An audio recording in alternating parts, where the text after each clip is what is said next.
In the quiet glow of a seemingly perfect life, Mara Ellis navigates the delicate dance of love's hidden shadows, where every affectionate touch from her partner Callum carries an unspoken weight. Their upscale apartment, a sanctuary of polished surfaces and whispered endearments, masks the subtle erosion of her confidence as small doubts accumulate, like morning mist. On this ordinary weekday, as routines unfold with familiar rhythm, Mara turns to the stove where breakfast simmers, the steam rising to veil her automatic smile. Mara stirred the oatmeal on the stove, the steam curling up like a secret she couldn't quite grasp. Sunlight filtered through the kitchen blinds of their sleek apartment, casting stripes across the marble counters. Polished, pristine, just like everything they presented to the world. Callum leaned against the island, scrolling his phone, his free hand absently tracing her lower back. "You look good this morning," he murmured, voice warm as fresh coffee. She smiled, automatic, the curve of her lips practiced from years of smoothing edges. "Keep it light," she thought. "This is us, easy, together." But inside, the pot bubbled with more than oats. Last night's conversation replayed in fragments. Her suggestion about weekend plans, his gentle pivot to something better he'd already decided. "You're overthinking," she chided herself, spoon clinking against the ceramic. The warmth of his touch felt like a tether, not a hug, subtle, insistent. She plated the breakfast, sliding it toward him with a laugh that echoed too brightly. "Forgot the cinnamon again? You're hopeless without me." He chuckled, eyes crinkling in that way that made strangers at parties coo over their perfect vibe. "Hey, you know I rely on you for the details." But then, as he took a bite, his brow furrowed, just a touch. "Speaking of, didn't you mention that work call yesterday? The one with your team lead?" Mara froze, mid-sip of her tea. She had mentioned it, casually, over dinner. Or had she? Doubt slithered in, cold and familiar. "Maybe I didn't. Maybe I'm imagining things again." "Oh, right," she said, forcing steadiness. "It went fine. Nothing big." Callum nodded, but his gaze lingered, soft yet probing, like he was cataloging her slip. "Good. Wouldn't want you stressing over forgettable stuff." The word forgettable hung there, a forgotten remark itself, twisting her gut. She excused herself to the bathroom, the door clicking shut like a held breath. In the mirror above the sink, her reflection stared back, eyes bright from the makeup she'd applied earlier, smile lines faint but present. But beneath the surface glow, shadows pooled in the hollows of her cheeks. "Who is that?" she wondered, leaning closer. The glass held her steady gaze, unblinking, while her mind fractured. "If I just nod along, keep the peace, can I hold this together?" The serenity of the morning fractured, tension coiling tight in her chest, unspoken questions pressing against the silence. She straightened, smoothed her blouse, and returned to the kitchen, smiling still. Later that weekend, the soft hum of the city cafe wrapped around them like a polite veil, laughter bubbling from the corner table, where Mara sat with Callum, Aisha, and two old college friends. Sunlight slanted through the window, catching the edge of a small mirror propped on the wall behind the bar, a forgotten vanity piece that reflected fragments of the room in distorted gleams. Mara sipped her latte, her fingers tracing the rim of the cup as the conversation drifted to weekend plans. She'd mentioned earlier, casually, her decision to switch studios for her painting classes. Nothing major, just a quiet shift toward something that felt more her. But now, Callum leaned back with that easy smile, the one that made everyone lean in too. Oh, come on, Mara, he said, his voice light, teasing, like a shared secret. You're really ditching the group class for some solo artist vibe? You know you'll miss us amateurs dragging you down. He winked at the table, and the friends chuckled. First one, then the ripple. Aisha's laugh was a beat slower, her eyes flicking to Mara with a subtle crease in her brow. Mara felt the warmth in her chest twist, a familiar doubt uncoiling. Was it funny? She forced a smile, the kind that matched the group's rhythm. But inside, the words echoed. Amateurs dragging you down. Was that what he thought of her choices? Or just a joke to keep things light? Her reflection caught in the cafe mirror across the way. Not the full bar mirror, but a shard in a hanging ornament, splintering her face into uneven pieces. She looked away, pulse quickening. Callum's hand brushed her knee under the table, affectionate, grounding. She's always full of these bold moves, he added to the group, his tone warm, admiring. The friends nodded, one clapping her on the shoulder. Atta girl, Mara, chase that dream. But the doubt deepened, blurring into confusion. Bold or just impulsive, like he'd hinted privately last night. The laughter swelled again as someone pivoted to another topic, and Mara nodded along, her throat tight. Aisha watched her now, openly concerned, but Mara met her gaze with a quick shake of her head. It's fine. The facade held, smooth as the cafe's polished wood, but trust frayed at the edges, silence settling heavier in her chest. In the mirror's fractured glint, her eyes stared back, questioning. Smile through it. Keep the peace, or let the crack show. A few days later, the phone buzzed softly on the kitchen counter, a muted vibration that sliced through the hush of Mara's apartment. She stared at it for 3 rings, her fingers hovering like they might retreat. The screen lit up. Aisha, swallowing the knot in her throat, Mara picked up, pressing the cool glass to her ear. Hey, you. Aisha's voice filtered through, warm but edged with that familiar probe. Haven't heard from you in days. Everything okay? Mara leaned against the counter, gaze drifting to the window, where rain pattered indifferently on the glass. The cold seeped in, not just the autumn chill, but the isolation she'd wrapped around herself, like a second skin.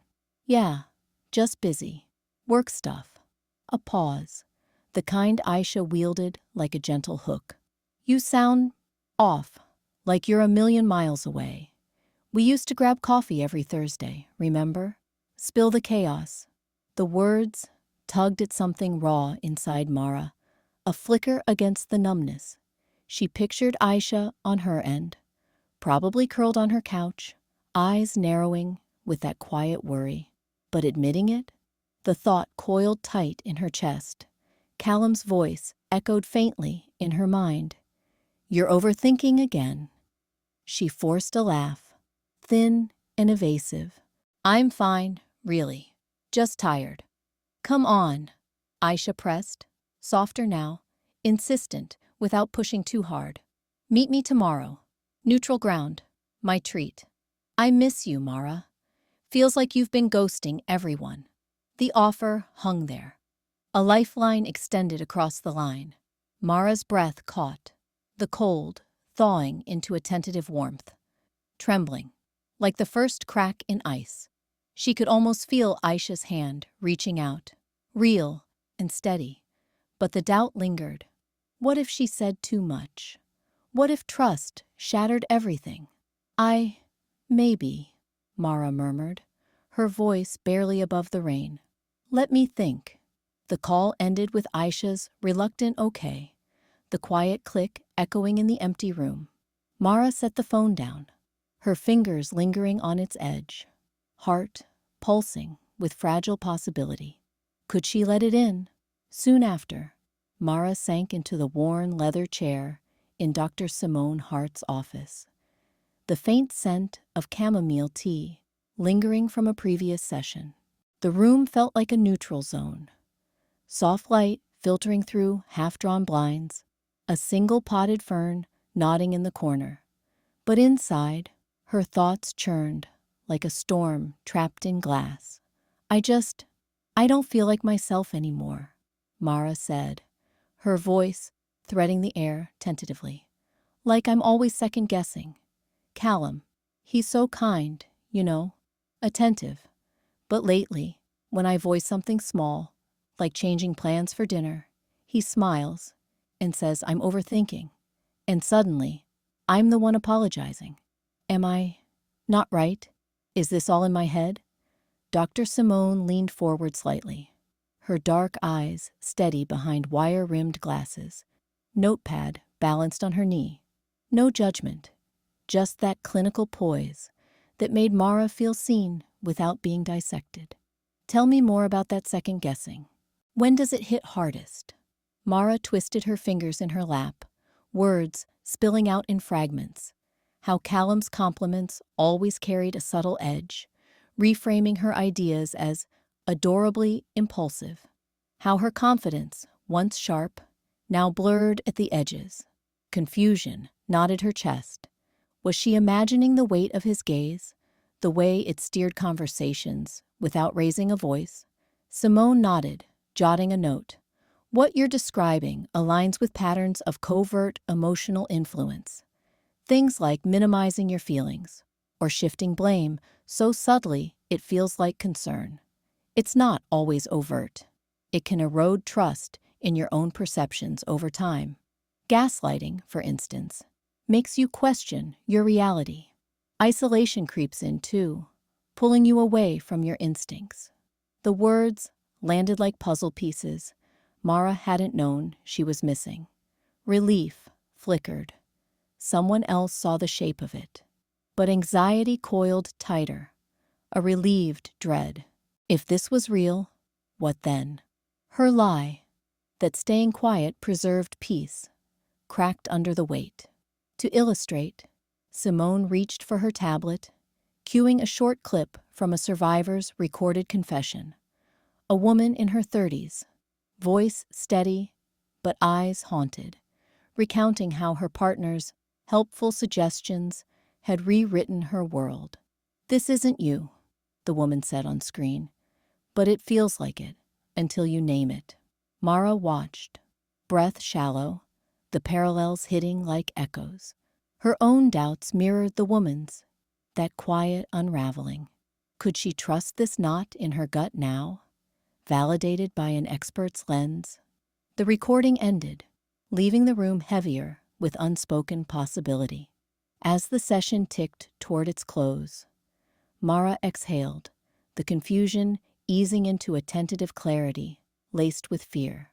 Breaking the silence suddenly felt less like betrayal and more like survival. In the days that followed, Mara settled into the worn leather chair in Dr. Hart's office, the late afternoon light filtering through half-drawn blinds like a hesitant confession. Her phone screen glowed in her lap, Aisha's text still open. "Watch this. It's not you. Promise." The video thumbnail, a woman's face, eyes steady but shadowed, stared back. Mara hesitated, thumb hovering. "It's nothing," she told herself. "Just overthinking again. Callum's right. I make mountains out of whispers." She pressed play. The survivor's voice filled the quiet room, soft but unyielding, like rain tapping against glass. "It starts small," the woman said, her words measured, face close to the camera. "A comment here, a sigh there. He makes you doubt your own memory. You're too sensitive," he'd say, and suddenly you're apologizing for feeling. The screen captured the flicker in her eyes, the way her hands twisted in her lap. Not dramatic, just raw. Mara's breath caught. The words landed like echoes in her chest, stirring the familiar knot of self-blame. Mara sat frozen, the weight of another's truth pressing against her own silence. Could she name it, see herself in that mirror, without shattering everything she clung to. The door to Dr. Hart's inner office clicked open, but Mara didn't move, the question lingering like an unanswered breath. That evening, the party hummed with laughter and clinking glasses, the kind of urban gathering where everyone wore their best facades.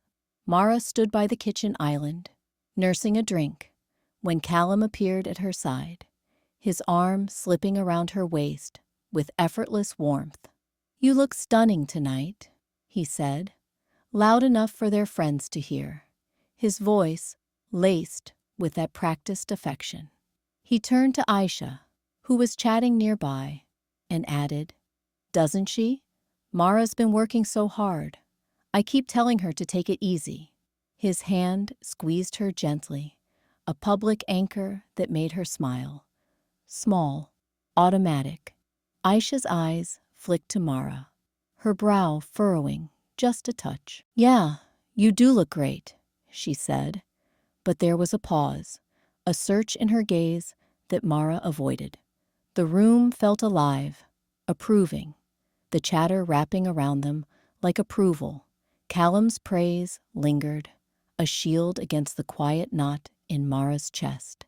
She leaned into him, grateful for the moment's ease, even as the hidden pressure built, a subtle weight she'd learned to ignore. Later, as the crowd thinned, Mara slipped into the dimly lit hallway for a breath of air. Callum followed, closing the door behind them with a soft click. The mirror at the end of the corridor caught her reflection first. Eyes shadowed, lips pressed thin. She smoothed her dress, but he was already there, his tone shifting like a dimmer switch. "What's with the face?" he asked, casual but probing. "You seemed fine earlier.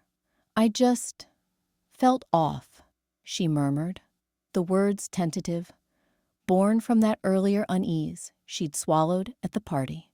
"Like maybe we should talk about it later." He chuckled softly, stepping closer, his hand on her shoulder, now a tether. "Off? Mara, come on. Everyone was saying how great we looked together. You're imagining things again. If you keep second-guessing like this, it's going to ruin the night for both of us." His eyes held hers, steady, kind even, but the words twisted inside her, eroding the knot into something sharper, a doubt that bloomed unchecked. Was it her? The praise from minutes ago echoed, clashing with this dismissal, leaving her adrift. In the mirror, her reflection stared back, fragmented by the hallway's low light, questioning what she couldn't voice. Aisha's concerned glance from the party lingered in her mind. But here, alone with him, the distance yawned wider, silent and insistent. The next afternoon, the coffee shop hummed with the low murmur of strangers, steam rising from mugs like unspoken regrets. Mara sat across from Aisha, her fingers tracing the rim of her cup, the porcelain cool against her skin. The words had been building inside her for weeks, a pressure that twisted her gut into knots. She glanced at Aisha's concerned eyes, those familiar brown pools that had seen her through college heartbreaks and job losses. But this felt like stepping onto a ledge, one wrong syllable away from plummeting into drama she wasn't sure she could claim. I don't know how to say this without sounding like I'm overreacting," Mara started, her voice a thin thread, barely audible over the clink of spoons. Doubt clawed at her throat. What if Aisha dismissed it as relationship quirks? Callum's smiles in public, his gentle corrections in private. They blurred the lines, made her question if the tightness in her chest was real or just her imagination fraying. Aisha leaned forward, her hand hovering midway across the table, not quite touching. "Mara, you've been pulling away. Just talk to me. Whatever it is, it's not nothing." Mara's breath hitched. The silence between them stretched, heavy as the quiet apartment she fled that morning, where Callum's concern had left her echoing with unvoiced pleas. She opened her mouth, closed it, then forced the words out, her voice gaining a fragile edge. It's Callum. The way he twists things makes me feel like I'm the one imagining the weight of it all. Like if I push back, I'm the problem. I can't keep swallowing it, Aisha. It hurts too much. There it was. Her voice, no longer a whisper, but a deliberate push against the air, vibrating with the cost of each syllable. It trembled at first, laced with the fear of unraveling her dignity, of being seen as fragile or foolish.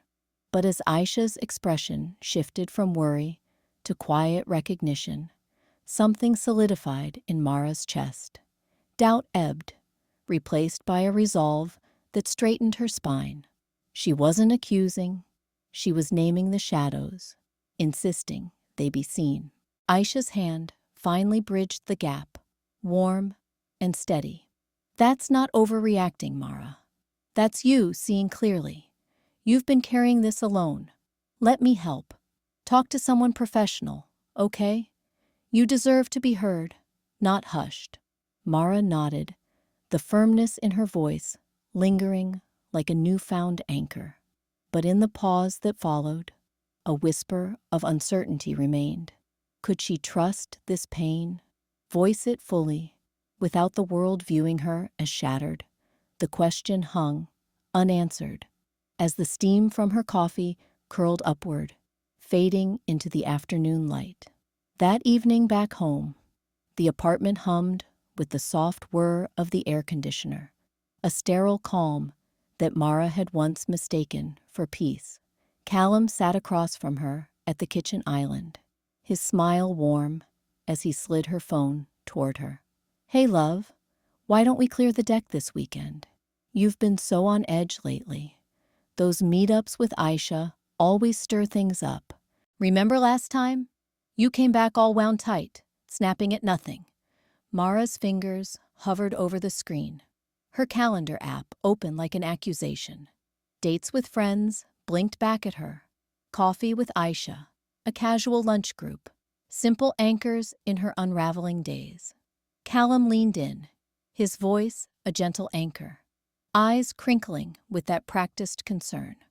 I'm just looking out for us. You know how you get. It's like your emotions hijack everything. If we keep it quiet, we can focus on what matters.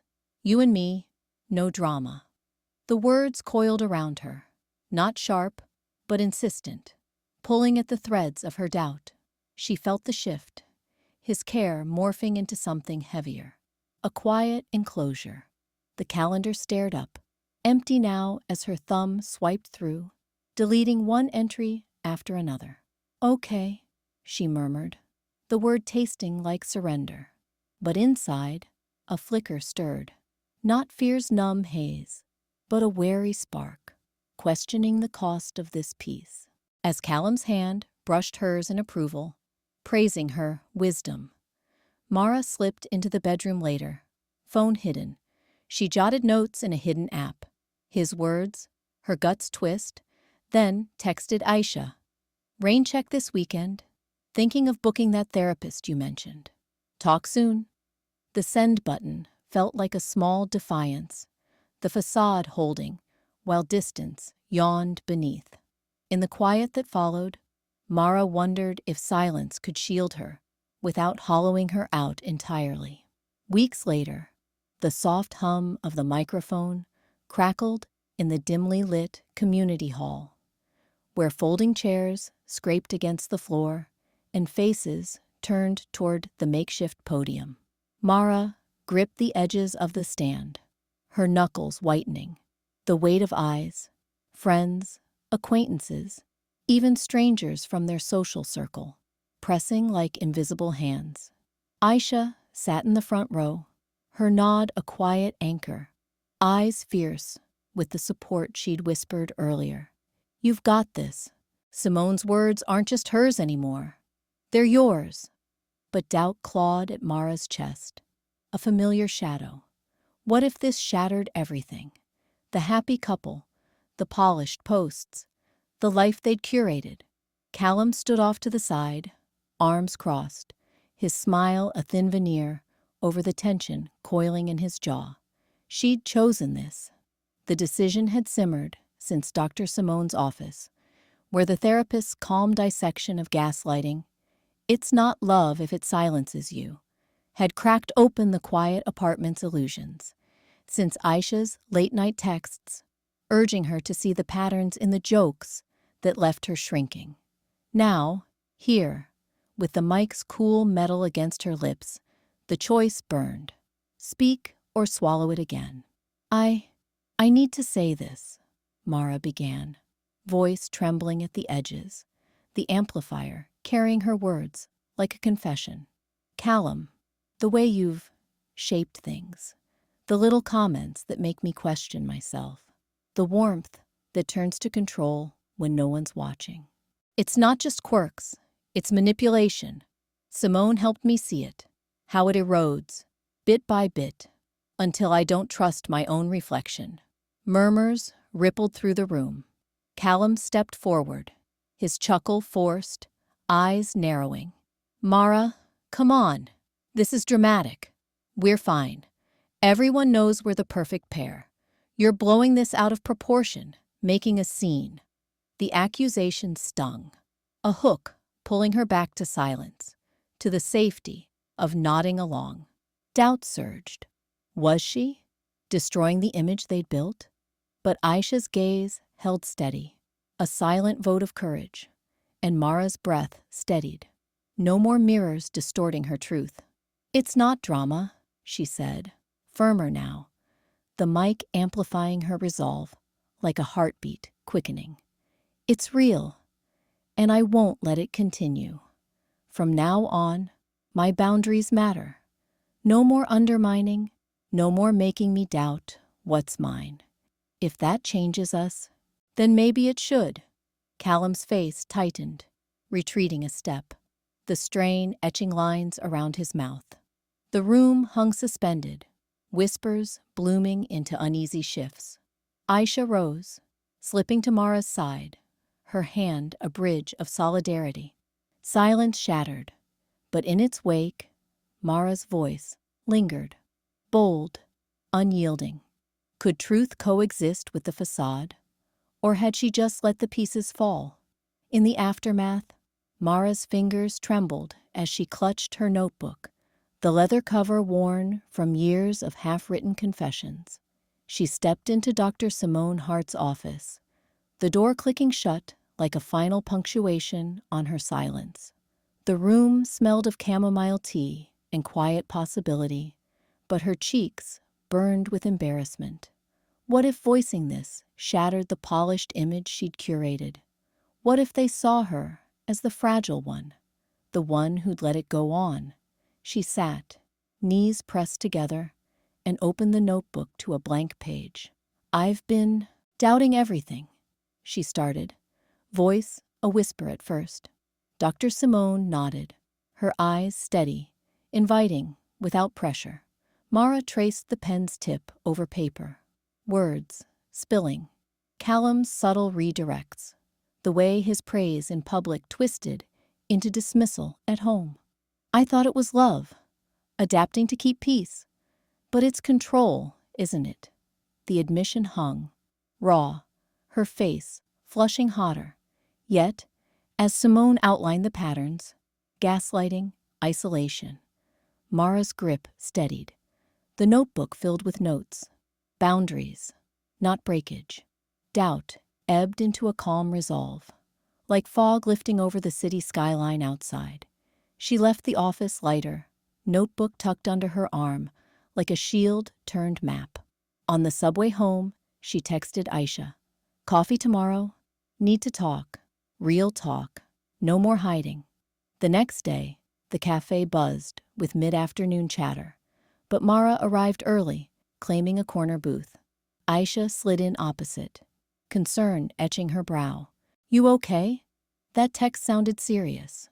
Mara exhaled, flipping open the notebook to a marked page. Her therapy takeaways, scrawled in fresh ink. I've been seeing a therapist about Callum. It's not just stress, it's manipulation. The way he makes me question myself. Her voice wavered, embarrassment flickering as eyes nearby glanced over. What if Aisha pulled away, judging the mess? But she pushed on, detailing the overheard undermining, the private erasures. Aisha's hand covered hers, warm anchor. I've noticed you fading. You're not crazy. This is real. And you're not alone. They talked for hours, Mara organizing thoughts aloud. Weekly check-ins, a support circle with mutual friends.